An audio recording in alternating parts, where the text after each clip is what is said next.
Fiction স্টোরিজে আপনাদের সকলকে পুনরায় স্বাগত জানাই। বাংলা ও বিশ্ব সাহিত্যের বিশিষ্ট লেখকদের অমূল্য গল্প সম্ভার দিয়ে সাজানো আমাদের এই ছোট্ট চ্যানেলটি। আজ আপনাদের জন্য নিয়ে এসেছি বিশিষ্ট লেখক দেবকমল চক্রবর্তীর লেখা ছোট গল্প হারজিত।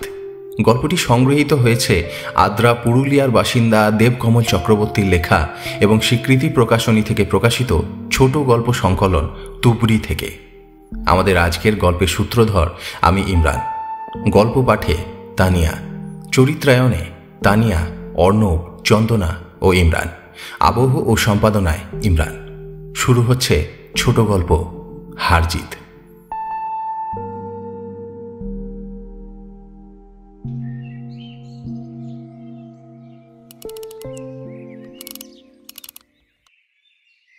প্রেশারটা একটু লো আছে মা, খাওয়া দাওয়ার দিকে একটু নজর দিও, আর পরিশ্রম একটু কমাতে হবে।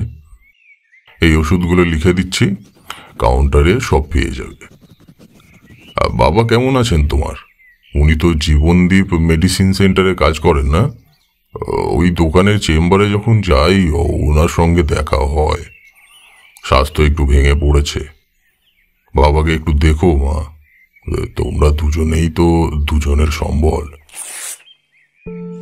প্রেসক্রিপশনের কাগজটা প্যাড থেকে ছিঁড়ে ডাক্তারবাবু নীলার হাতে ধরিয়ে দিলেন। হাসপাতালের আউটডোর থেকে নীলা যখন বের হলো তখন বেলা প্রায় 12টা। জ্যৈষ্ঠের শেষ দিবসে সূর্যদেব অকৃপণ হস্তে রোদ ঢালছেন পৃথিবীর ওপর। কালো পিচের রাস্তায় চটি আটকে যায়।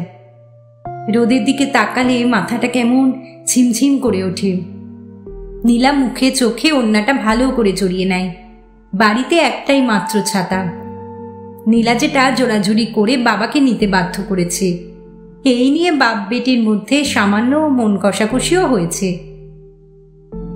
আজ 16ই জুন, ফাদার্স ডে।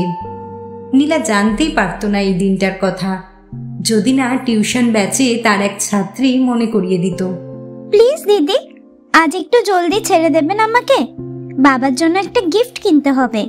কেন রে পিউ, আজ মেসোমশাইয়ের জন্মদিন নাকি? নীলার প্রশ্নের উত্তরে পিউ মৃদু হেসে জবাব দিয়েছিল, সে কি মিস, এটাও জানেন না? আজ তো ফাদার্স ডে।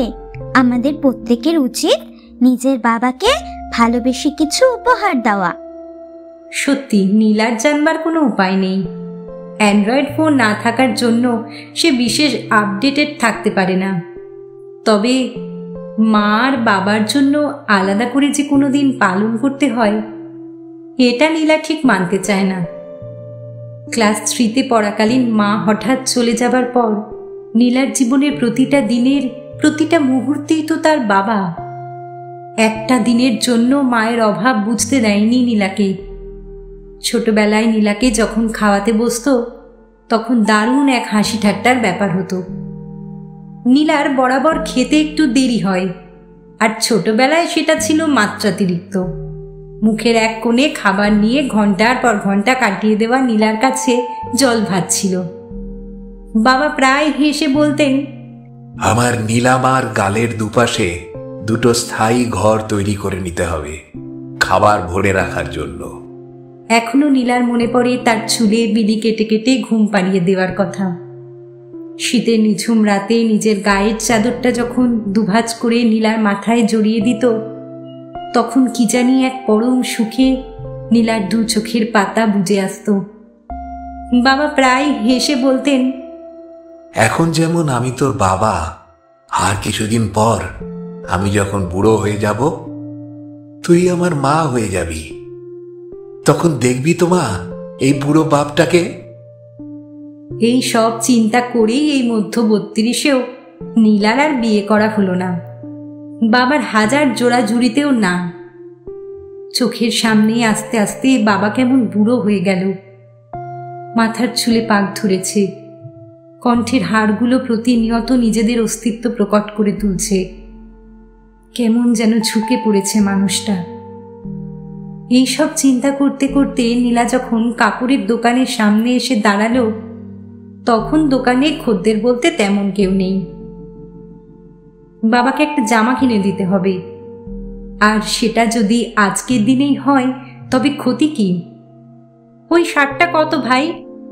রংটা দেখেই নীলার চোখে লেগেছিল বাবাকে দারুণ মানাবে।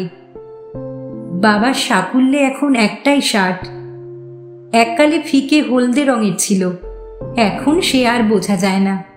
বাবা রাতে দোকান থেকে ফেরার পর তড়ি ঘড়ি করে নীলা ওটা কেচে ফ্যানের তলায় মেলে দেয়। ওটা 800 দিদি, বের করবো?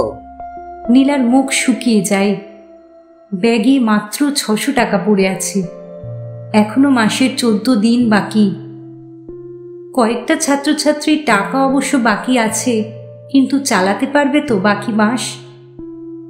বাতিল করে দিতে হলো ওই জামা। 550 টাকা দিয়ে একটা নিতে হলো, কাপড় তত ভালো নয়। বাকি 50 টাকা দিয়ে মিষ্টি কিনল নীলা। রাতে বাবা ফিরলে বাবার হাতে তুলে দিয়ে একটা প্রণাম করবে, দেবতার মতো মানুষটাকে। ঘরের সামনে এসে চমকে উঠল নীলা। দরজা খোলা কেন? প্রয়োজনের তাগিদে তাদের দুজনের কাছে দুটো চাবি থাকে, কিন্তু এই সময় তো বাবা ফেরে না কখনো। কোনো শরীর খারাপ টারাপ হলো নাকি? কড়া নাড়তেই দরজা খুলে গেল, সামনেই সেই হাসি মুখ। কেমন চমকে দিলাম তো? আরে আজ সকাল থেকেই ওই দোকানের ছোকরা কর্মচারীটা খালি বড় ফোনটা ঘেঁটেই চলেছে। ও আমাকে বলল, কাকু আজ আপনাদের দিন, বাবা দিবস। জীবনেও এসব শুনিনি রে মা। শেষে ভাবলাম আমাদেরই যখন দিন, তখন তো আমার কিছু করা উচিত। মালিককে বলাতে ছুটিও দিয়ে দিল। আজ তোর জন্য নিজের হাতে মাংস বানিয়েছি আর পায়েস, একটু টেস্ট করে দেখি মা ঠিকঠাক হয়েছে কিনা। আর এটা তোর জন্য আনলাম, ওই লেগিন না কি যেন বললো দোকানের ছেলেটা, আর সাথে উপরে পড়ার জন্য এই যে এইটা। তুই স্নানে যাওয়ার আগে ভাতটা চড়িয়ে দিস মা, জমিয়ে খাবো বাপ বেটিতে। ভাগ্যিস পকেটে 1000-2 টাকা পড়েছিল, নইলে কি অসুবিধায় যে পড়তাম।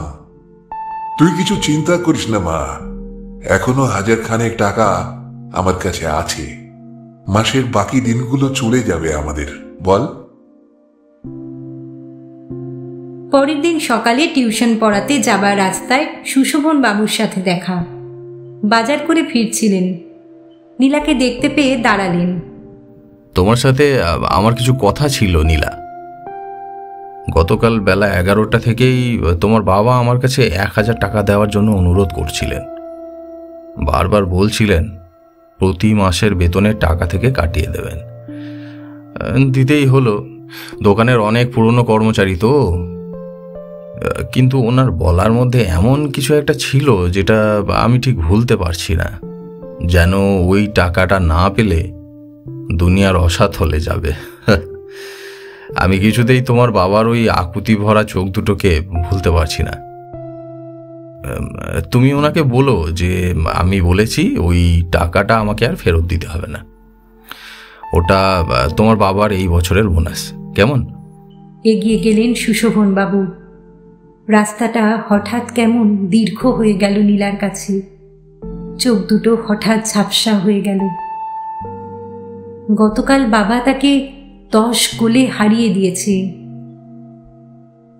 কিন্তু ওই মানুষটার কাছে হেরেও যে সুখ।